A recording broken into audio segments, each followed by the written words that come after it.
We love ice cream, but like, what is the best thing about owning an ice cream shop? Yeah. We'll start with something fun. I think eating ice cream. Yeah, obviously.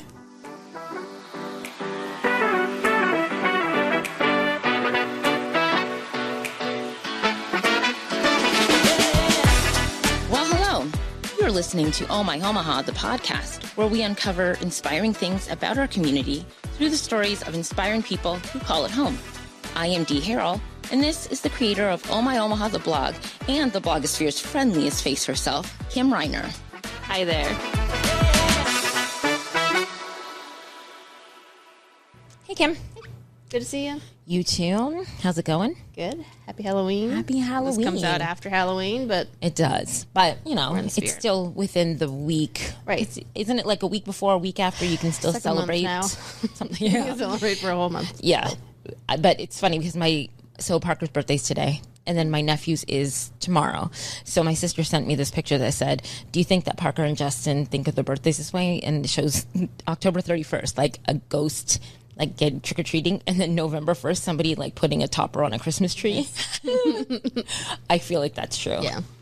Yeah, I've been to the store yesterday, and like they're already cleared out all the Halloween stuff, and all the Christmas stuff is in, and even there's like a sale, a Christmas like ornament sale. Of course. Like, how is that Of even course. possible?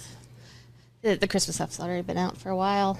And I prep my blog for things, and Santa's already coming to one of the Bass Pro Shop on Saturday.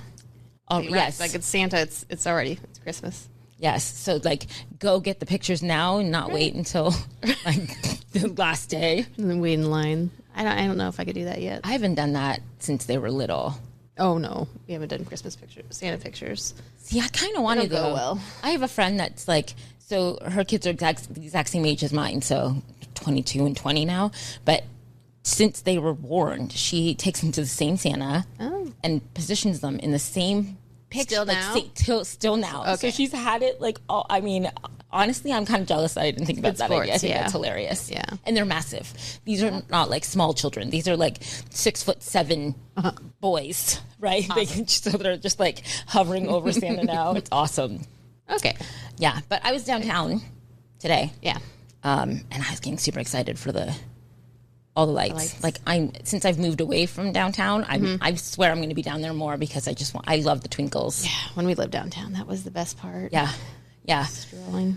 Parker and I go in, it's our tradition for her birthday to go get ice cream. So we went, we had breakfast and then she had a taco thing. So we always check every day on Facebook to figure out the vegan flavors at Ted Wally's because we're,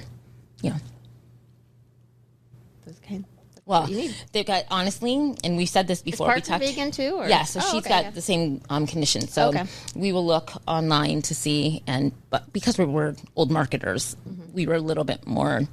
No, we're not a little bit. We are so very biased to the old market Ted Wally's, but we would check all the time because we could eat there all the, like, it would be the dead of winter and we'd be walking with like pear sorbet or some kind of sorbet, just walking back to the apartment. But loved it so much. Yeah. Well, that is a fantastic I segue know. to our guest today. Way to go, Dee. Thank you. So we are joined today by the co-owners of Ted Wally's. We have Joe and Jeanne. And incidentally, we had also mentioned Ted Wally's last week. Yeah. We were talking about our favorite haunts of Omaha. And so we are both diehard Ted Wally's fans. Possibly, I guess we both lived downtown We at did. different times. And so it was like convenient. But Yeah. we were debating on the merits of Benson versus Old Market and why we Yeah. had our preferences. But thank you guys for coming on to the show. Thank you. Yeah, thank you. Yeah, so I guess since we love ice cream, but like, what is the best thing about owning an ice cream shop? Yeah. We'll start with something fun. I think eating ice cream. Yeah. Obviously. How's the creative process? Like, I think about it sometimes when I go into Ted Wally's and I like the names I love and in the ingredients. Like, who, like, is there a whole creative team? Do the two of you just sit down? How does that work? Well, I mean, I think it started out, to give the long spiel. I mean, we started out, of course, we bought it from the previous owners, and there were about 103 recipes at that time, a little tiny recipe box. And then we started adding more flavors, and then we had like the big book, and then we finally had to go digital. So yeah, it's been a lot. I mean, primarily when we started, it was primarily me coming up with the recipes at first, and then like over time we've been training more employees, and Joe sometimes made ice cream. And then so since then we've started like training more employees to make stuff, and so they've come up with some really creative ones too. And like some of the ideas were just like, I know for myself it would be like things that I think we had pretty adventurous parents culinary wise, so it was a lot based on things that that we liked and were familiar with, and then it's like with other family members and then customers coming in and being like, I would really love to have this, or I saw, what I mean, different ideas. And then some of them were dreams. Some of them were just, being out on like vacation and seeing something like, I wonder what that would be like as an ice cream. Yeah. And sometimes it was just like straight up challenges too, because I had one friend for a while, they had like the most like different ice cream flavors from around the world, and like so it became a challenge to make like a new creative twist on that.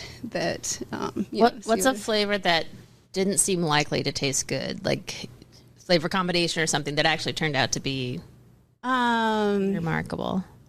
Caramel apple bourbon prime rib. Ooh. Okay. Oh. I think that was not that was not on the vegan offer. That was not. Oh, that sounds awesome. I know.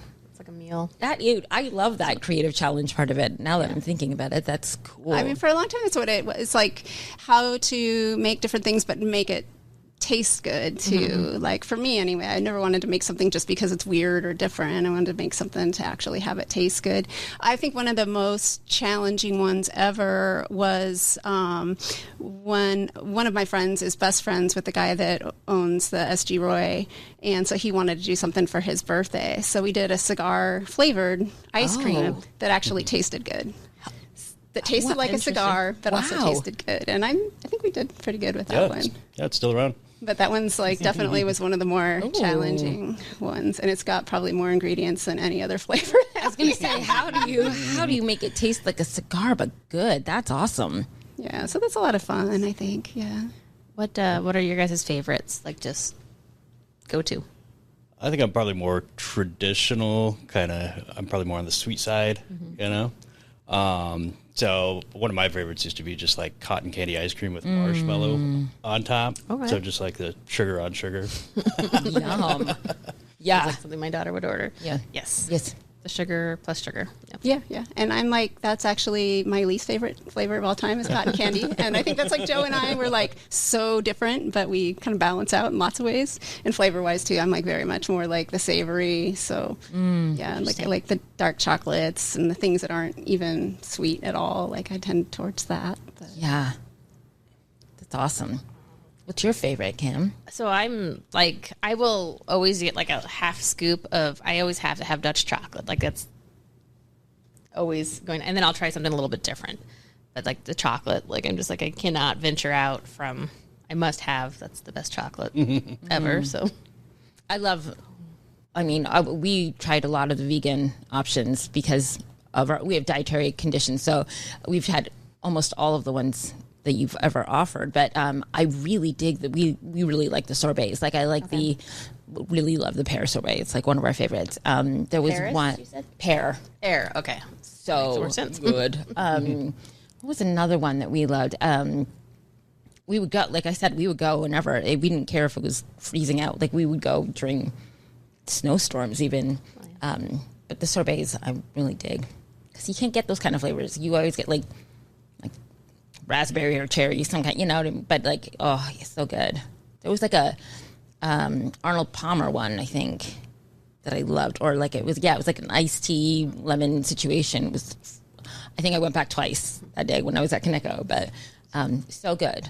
But you started working there, is that right? Like, did you work there when you were young, like with the 96? And alive. You were. I think it was like 98. Okay. Yep. So it was a day or two ago. So how has it changed since that time? What changes have you seen and that you guys have also implemented? I'd say the location was one change for sure, because it was on 1115 Howard Street from 86 until 2001. Then we moved over to 12th and Jackson, so that was a major change. A lot of insecurity when you're moving your long-standing business, but I think it turned out for the better.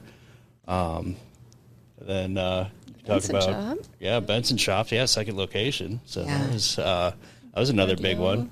And then, I'd say processes and...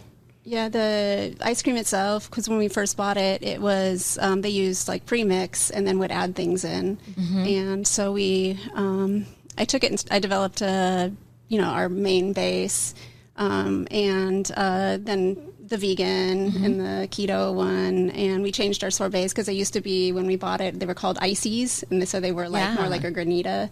So we changed that, and we changed it again to make it vegan, and they just added a lot more things like goat milk ice cream and just kind of different things.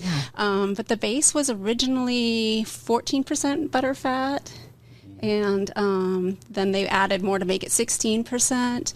And I actually didn't find it until later because I was kind of doing it by taste and texture, like rather than, paying attention when we're developing. And we got it so high, it started tasting literally like butter. And so scaled it down a little bit. And then later on, we did the numbers. And then I was looking around the United States everywhere, like to see where the highest, whatever. And then we found out kind of by accident that we had developed the highest butter fat in the United States, which is still true as far as I know. Wow. So I just shared a YouTube video today on our page that I thought was one of the best I've seen, like explaining all that, because most people don't really understand the differences between different kinds of frozen desserts and ice creams, let alone the difference of like what butter fat and what in different ingredients. And like he really talks about that and like how you really can't buy that in the store, like it doesn't exist, that high butter fat, and then the way that we make it from scratch. And we use probably more eggs than anybody and more, definitely more heavy cream than anybody. So it's actually a frozen custard. We never really sell it as that way, but it is like a very, very high, like very, very, well, it's ultra premium because when you get to the different percentages, it has to be, in the United States, it has to be a certain percentage to even be considered ice cream. And then you have like premium, and then you have, I think it's super premium.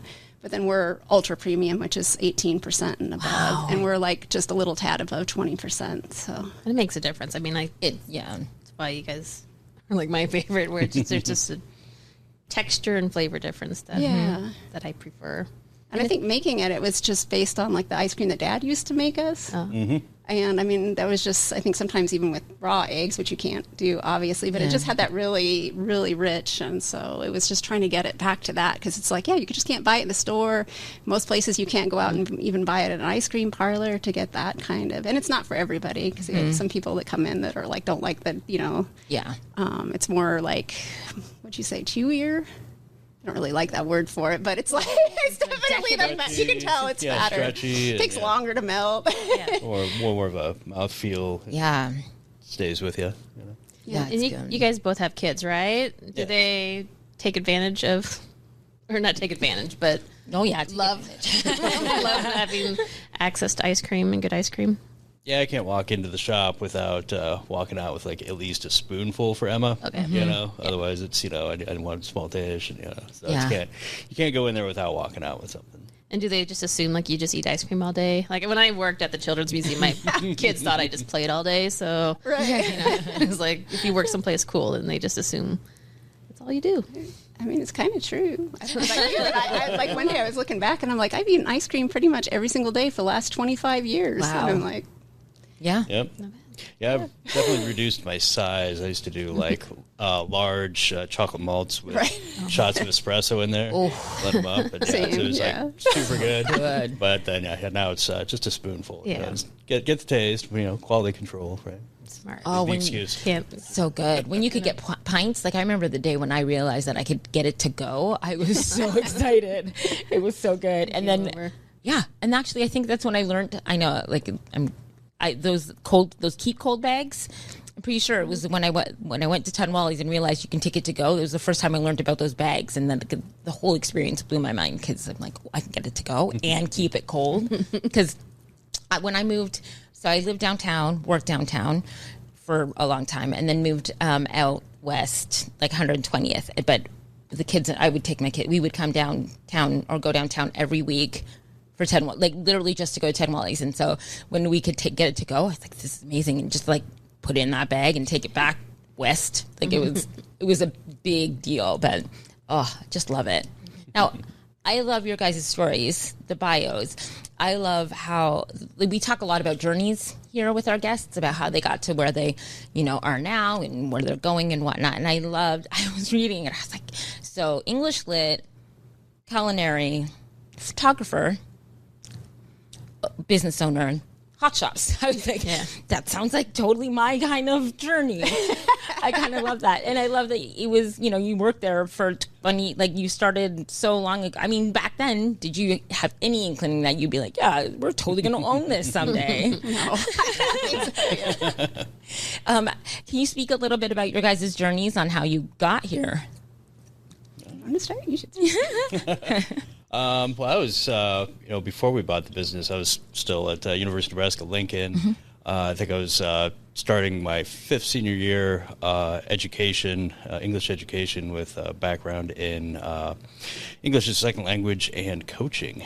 So, and then that summer, somehow we ended up finding out that the business owners didn't want to, they had to move the business, and they weren't really into moving it from the current location, and kind of they had looked around for people to buy, didn't really find the right fit.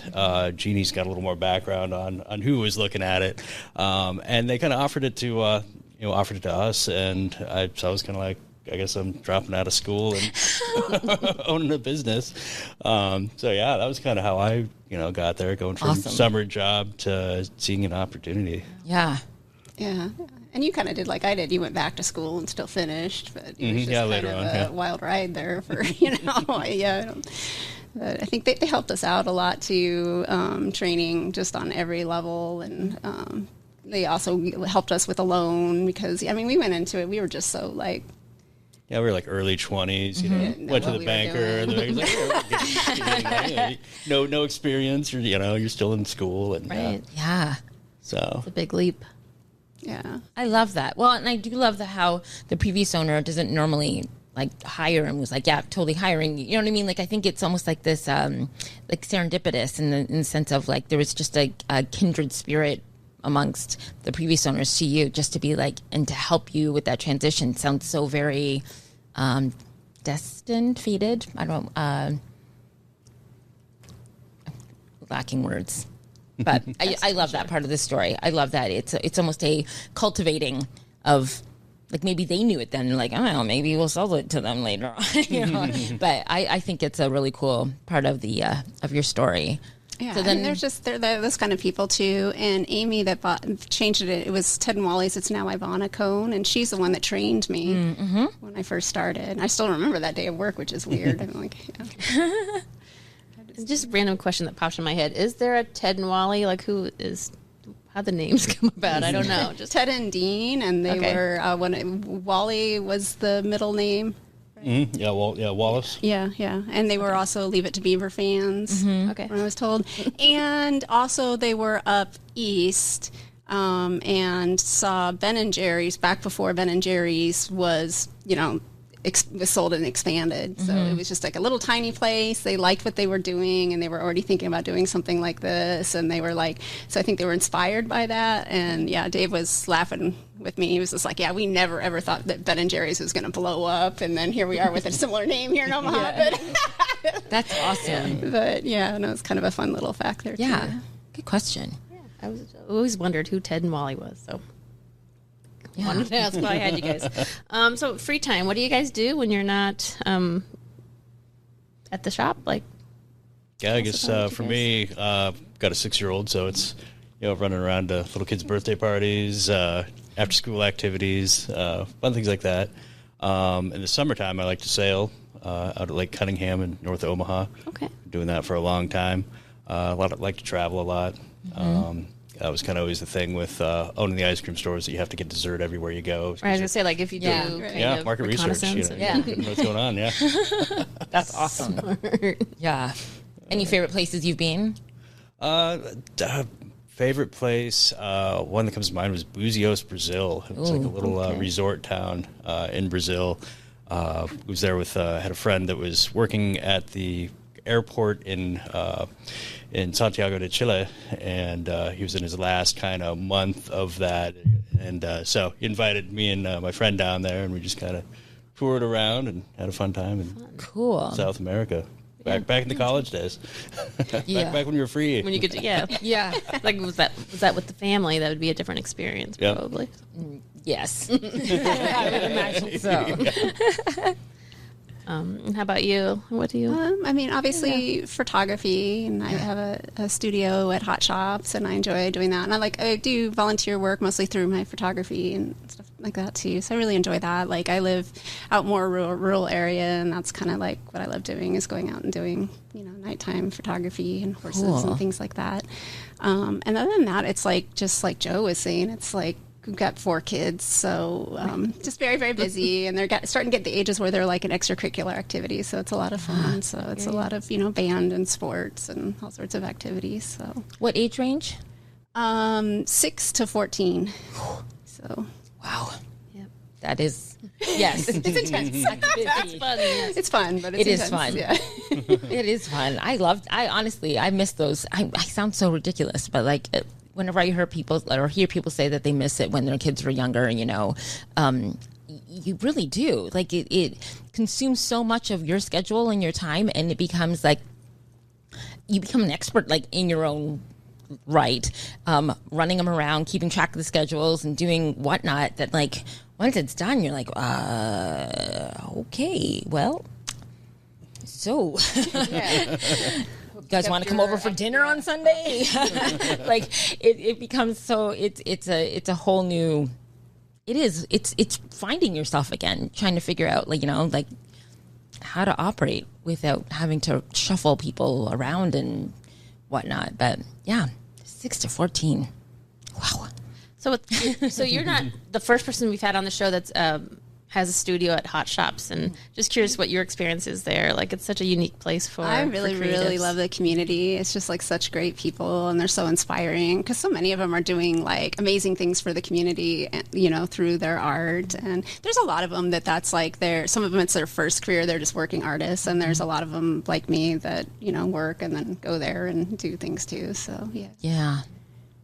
And you do, so you were talking about taking like nature photography. Do you do, so is it, you said nighttime, so do you take like awesome, like the nighttime sky photos, or are you stars and the moon and things like that? I really like long exposure. When I started doing it, it was just going out on walks late at night and then I made an Instagram account, because I was like, well, I'm old and none of my friends and nobody I know is going to be on Instagram, so no one will ever see my work. And instead, it was a gallery owner saw my work and then asked me to have a show, and then from there, she was really I think pivotal, really encouraging for me. And so from there, I just started doing more. And then it was funny, I got asked to do a goth event, because they contacted me and were like, we love your dark photography, which is really funny because I never thought of it that way. Yeah. But like through that too, like I guess I've become kind of like known as like the dark photographer too. But yeah, it's like mostly night and landscapes. I do portraits too. I just did a wedding, and I do senior photos and stuff like that here and there. So I do some portraits. But what are your favorite places like to photograph, like especially the night skies and stuff? Here in Nebraska, or do you do it? Okay. Yeah, here in Nebraska. Any particular place, or is it just when just look up? Yeah, no, usually I would just drive out. Like, I have a couple friends with farms that I go out and take photos there and stuff. Yeah, out in the middle of nowhere. I mean, that's what's kind of nice about Nebraska, is one of the few places in the entire world with some of the darkest skies. Right. In the world. I was wondering, do you go to like where is it, like Merritt Reservoir or somewhere? They have dark skies, like out by Valentine. Certified. Yeah. It's supposed to be amazing. They have a big festival even for it. But yeah, I think that's true, even getting a little bit out of Omaha. So I think Omaha's a great place, because we have so many great things here, like urban wise, and then you don't have to go very far. You can drive less than an hour and you can see beautiful stars. Yeah. And, love that. So we get best of both worlds here, which I think is not very true very many places anymore. Yeah. That's awesome. Like we've tried. Like, I don't know, what are some of your like tips or advice for people trying to get into like night sky photography? Like I'm definitely like I know I would need better equipment for one thing, but whenever we hear news of like there might be northern lights somewhere like south enough, far enough south that we might be able to see it, and we'll drive in the middle of the night to go find something, and then it's just like, damn, I don't know how to capture this, or I don't know how to like to. I don't know. Trying to think how I learned. I think I just learned like trial and error. And, before I started taking classes in school, I just asked other photographers like that I could just like understudy with them. And a lot of them were really generous and were like, yeah, so I've understudied with several different professional photographers. And it's like, I don't know. I mean, I guess equipment is really important, but you can get some pretty amazing stuff even with pretty cheap, like, even old, using an old vintage camera or whatever. I use both. So it's just a matter of being patient and dressing warm. That's probably the problem. Yeah. And I'm always cold, so. I love the point you both brought it up kind of a little bit here and there about like mentorships and kind of asking for help and asking, people how to do things. I think that's a big, I don't know, a nugget that I kind of dig. I don't think that when I was teaching the professional thing grant at Westside, one of the things one of my mentors taught that came in was like the biggest way to get to be successful is to have a mentor, to have somebody in the biz or whoever kind of offer themselves and their expertise and their knowledge to you, to pass it down almost. And I think the way that you put it is really is a message I think a lot of people should hear, is that it's just ask, right? Like we hold ourselves back thinking we're going to burden somebody by asking them how to do this or do that, and we got to figure it out some other way. But honestly, people want to share their knowledge, and asking somebody how to do something, whether it be in business or in making ice cream or in photography, whatever it may be. Honestly, I think like that was just a big really point. True. I mean, it's been true in culinary with ice cream. I mean, thinking about vegan, like it took forever to get that right. Like I think the first times we made it, it was awful. I mean, it was terrible. It's true. It's true. I've been like this for a very long time, and so whenever it came out, I was always like, yes. And then I'd eat something, and I'm like, no. It took a long time for a lot of people to get it just like right. Where felt. And I think both of us are kind of perfectionists in a way. And Joe's secretly pretty creative too. It's like, okay, whatever, but then he comes up with really, really creative ideas.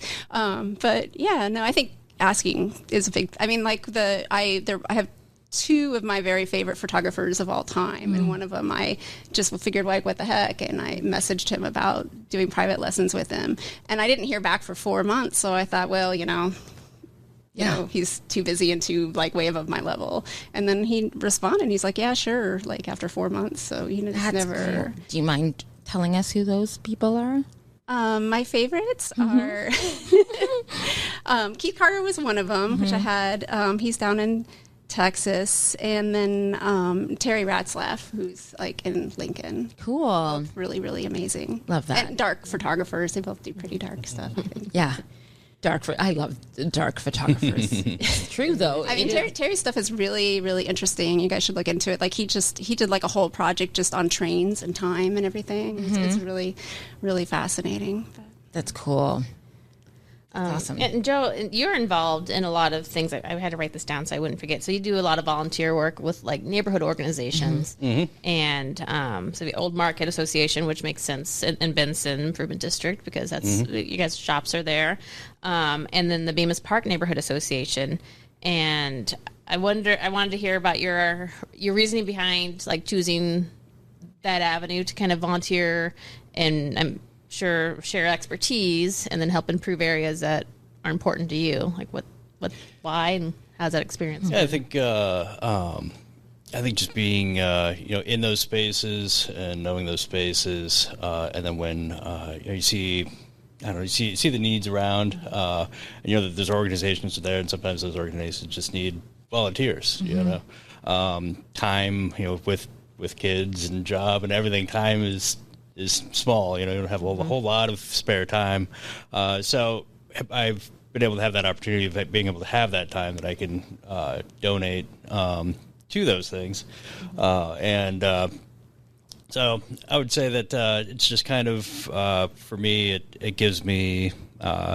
It gives me something that I feel accomplished about when you see something come together. Like we just did a bunch of tree planting for the Bemis Park Neighborhood Association. We have about 4 parks in our little tiny neighborhood, and so we're kind of stewards of the park. So we have different individuals who go through and pick up trash and trim bushes and things like that. Things will. We've met with the city before, the city parks department. Their take is that they're understaffed and underfunded. So it takes us as neighbors to kind of get in there and fill those gaps, right. And make things kind of happen and make them better for everybody. Mm-hmm. Take pride in where you live and take pride in where you work. So that kind of helps. And with the two, like with Old Market and Bemis, have you seen, or not Bemis, Benson? Have you seen been a part of anything that you've been proud of in those neighborhoods? Have seen improvements? Yeah, I would say back when even before we bought the building in Benson, I was kind of hanging around at the early inceptions of Benson First Friday, which is now known as BFF, and they've really grown into their own thing. When we bought the building, we used to do before we renovated the building, it was an old gas station. Yeah. It was built to be a mobile gas station, and the front of it was built to be basically an oil can with a big Pegasus on the top. And so it had this rounded front with these big windows.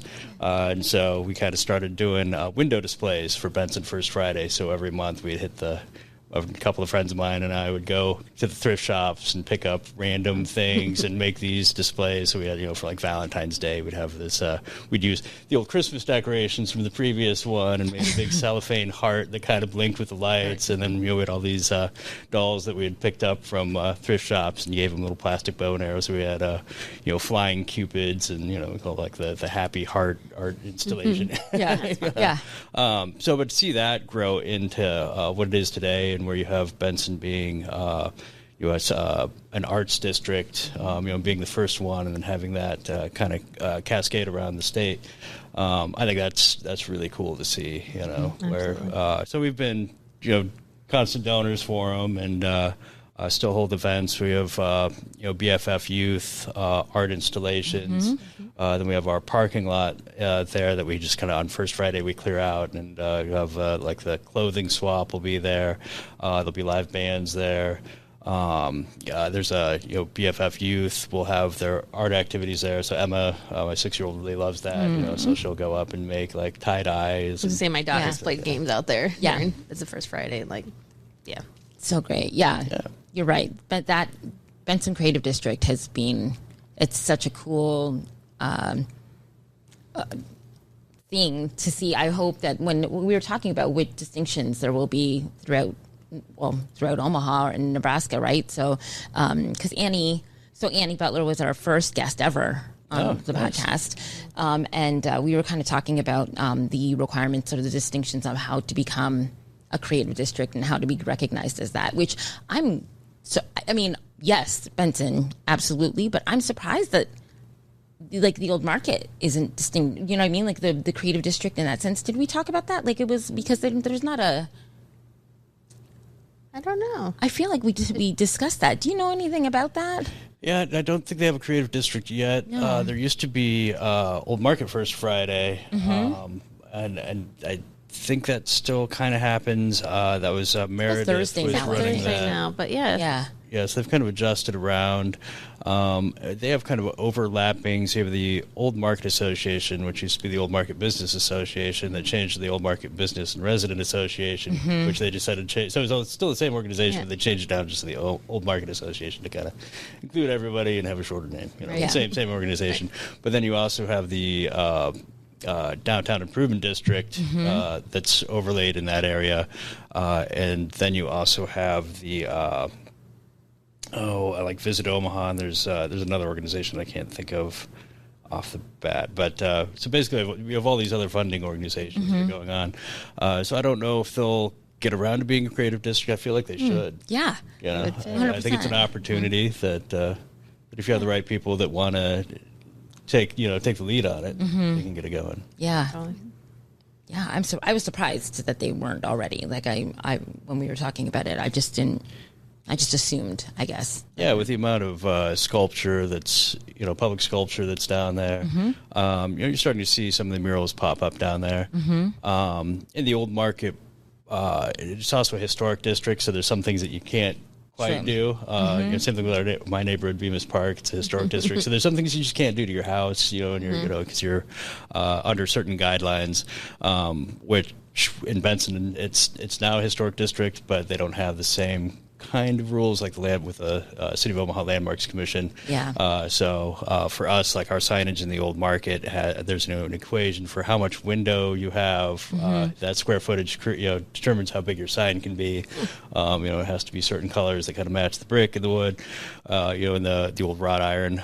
But in Benson, we can kind of do whatever we want. So I think we have 1, 2, 3, 4, maybe 5 murals on our building there. Right. By different artists, cool, and so you can do an artist walk and all of that. So different rules and regulations for different areas of town. Yeah. So that might be something that kind of slows down the old market there. You can't just throw up a beautiful mural on a historic wall, right? Because they'd be like, well, this doesn't look like 1895 or true old horse and carriage railroad Rivertown, Omaha. It's funny that you say that, because I remember when they were building the hotel across the street in the old market. That what is it? What is or the right at the foot? Right at the right across the street. The Hyatt Place. Because I was like, oh, it's parking first. They were building it, because I was at Clark Creative Group, so 13th and Jackson, and if you looked east, it was 2 blocks, and Ted Wally was there, and then they were building that. I was like, what are they building? Because it's a historic, I just had no. So it's funny to hear you say that all of the restrictions on the historical buildings, yet we're just going to build this brick straight brick building. Yep. Because I remember when Maggie moves, we were just doing our sign, and they were telling like only you can pick it was like these 3 colors and this many, and you can only be this whatever, and you can't have it by the street. And then Maggie moved across the street, and it was like all these bright colors and lights and and I'm like, I was like, well, that's where the line is. Right. It is the line. Yep. 12th Street. So east of 12th Street, you're in the district. Yep. West of 12th Street, you're not. But then parts of 13th Street are regulated as well in the historic. So it's like so it's just this tiny pocket of 12th Street between like this little rectangle where the same rules don't apply. That makes sense if you think about what's 12th Street, right? Like everything down. You're like, oh wait, there's like 3 parking garages on 12th Street, and like if you go kind of towards like coming to Pacific, right? There's it is all on 12th Street, which is really funny. It's funny. I didn't even know that until they were building that hotel. But I like that you brought up the window, like decorating the stuff. I think one thing about Ted Wally's too, obviously a stellar product, but also the ambiance and the atmosphere that's created in there.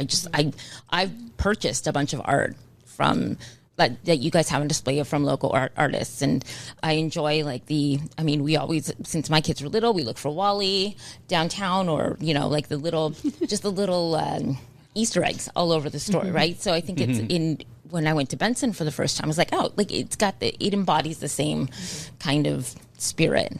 I really dig that. I think it's it was a natural progression to support the art culture. It's perfect. I think it's just great job. It's so awesome. It's one of the first things I say to people who come visit. If they're like, oh, we're staying downtown. Like when we'd have artists visit when I was at Kaneko, they're like, where should we go? And I'm like Ted Wally was always on the list. Always. Because I'm like, where are you staying? Okay. Like when we give them a home map, it's such a integral part of the Omaha experience, I believe. Yeah. I think so. Yeah, I think that kind of our parents probably instilled that in us. Our father was an architect and our mom was an art teacher. So I think we kind of had that, in mindset growing up, and then it just kind of came out as when we owned the business. It was like, well, we have the space, we can do bands here, we can do art on the walls, and so that kind of continued on. Yeah, because it was like, I think even when we first bought it before we moved it, I remember that was one of the first things we did was had an art show, and it was like local artists and employees putting all their work up, and Yeah. That was kind of how it just kind of started and going from there. And then there were some of the music venues that had closed or what it all was. But yeah, so we started having shows then just because there wasn't really that many places for underage and everybody just to come and see local music. And yeah, there's a local place on Leavenworth called the Cog Factory. Yes. And so, yeah. Kevin and I have a story from the Cog. Anyways, we'll talk about that later. But yes, go on, please. But yeah, so that was kind of, shoot at the Cog Factory, and then like the Ranch Bowl, so all these venues were kind of disappearing, and it was before we had the waiting room and the Slowdown, so it was this kind of like 2 or 4 year gap where it was kind of, we were just lacking those spaces. And so when the Cog Factory closed, they kind of had all these bands that were looking for places to go, and so we kind of filled that gap in our old market location for that period of time. And then once some more venues started opening up, then we kind of let it go and let it be what it was. That's right. They all did kind of close around, like the Cog, Ranch Bowl, and Music Box. Yeah, Music Box over on Cass Street. It's now a 24-hour fitness. And I mean, that was an old train depot that was really cool. It was super cool and really intimate. Yeah, that was Sharky's at one point, right? And I think it had a different name too. But so that's cool.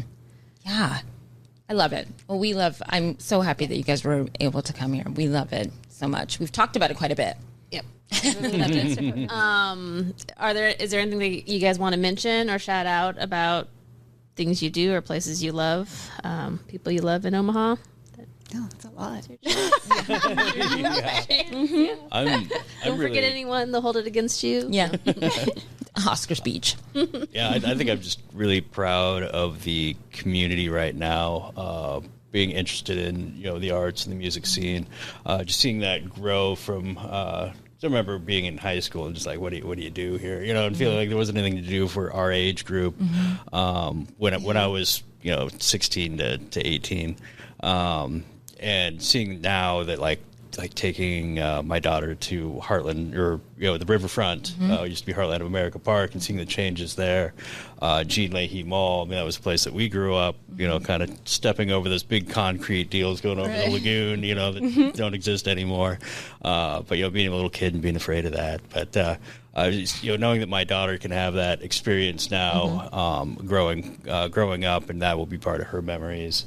And then just over the city overall, I feel has really got embraced the creativity, embraced the music scene, and all those things Benson Theater right there going in, and Omaha Girls Rock, and there's the Bay. Like both my kids took classes there. I mean, there's just so many things now. It's really wonderful. So we ask our guests the same question. Where do you find inspiration in Omaha? Well, for me, I guess being more on the culinary aspect of everything, I mean, it's just been, we grew up with parents that were like really into like growing all their own food, and we would go out to farms to get, eggs and meat and dairy and all that. And so when we didn't think about it at the time, but when we started making more of our own flavors and coming in, we started, sourcing things from places that we went as kids, Fontanelle Orchards and, places like that. And so it kind of just grew and grew and grew. But I think that's been just one of the greatest aspects of it, all those relationships with like different, pastry chefs and farmers and all that. It's just been really, really great over the years. And I think kind of just happened organically, no pun intended. But I think that's been like, for me, just really inspiring, because I think a lot of the flavors we've come up with and a lot of like even the culture of our business was inspired by all of that. And that kind of goes back to the original owners too, with like Dean especially, who passed away several years, but he was one of the original two owners, and then his siblings bought it. He's one of the original ones that opened it in Lincoln in the old garage and stuff. And going back through the old recipes, and I saw some that had been changed and what he had put in there, and then things he would tell me. And it really took me all those years of making fatal culinary mistakes, and then going to culinary school, and then going back and looking at it. I was like, oh my God, he was actually really brilliant. He knew what he was doing. Yeah. But yeah, no. That's cool. I love that. Yeah, I think, I guess for me, having a 6-year-old daughter is kind of making me reflect on the way we grew up and all of that, kind of reliving a childhood in a way, but I think where I'm finding inspiration now is kind of just like the longevity of like old Omaha restaurants. So taking my daughter to like Johnny's Steakhouse, and so we've kind of done the old steakhouse tour, but these places that have been around a long time, and you're starting to see them kind of close and disappear. Kind of helps me stay motivated in what we do, and knowing that it's not just us, it's the community around us that keeps us going, and creates memories for them, and their families, and it becomes kind of a generational thing for everyone. You get cool stories of people that come on their first date, and then they'll take photos of doing like their engagement there. They'll do like an announcement there, and then later on you'll have baby photos, and awesome. So it kind of like keeps going down the line, and you kind of keep seeing so we keep seeing these things kind of come through as time passes, and we've been doing it for a long time. We're on 24 years now owning the business, so and then the business has been around since 1986, so we're coming up on 40 years in 2026. Yeah. Wow. So. In 1984, wasn't it? Yeah, Lincoln 84 in Lincoln and so 86 in Omaha. Yeah. Wow. In 4th grade, you would have been in 1st grade? Yeah. Oh, see, I don't like to go back in that. Like, wait a minute. There's no way we're all that old. Oh my gosh. Beautiful answers. Yeah. Very cool answers. Yeah. Thank you guys so much for coming onto the show. Thanks for having me. Yeah, thank you.